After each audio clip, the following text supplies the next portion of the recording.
Hello, welcome back to the channel. In this video, I explain how to set notification preference in Instawork.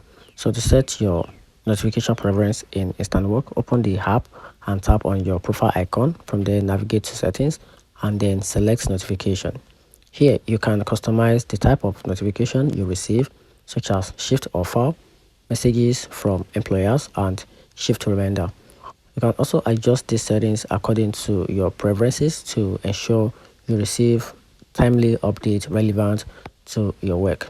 For Android users, especially those on hands-free or higher, it's important to enable push notification permission to ensure full functionalities. Go to the device settings app, tap on the notification, then enable all instant work notification. So this step is crucial as disabling push notification can interfere with features like location tracking, which is necessary for verifying your work hour.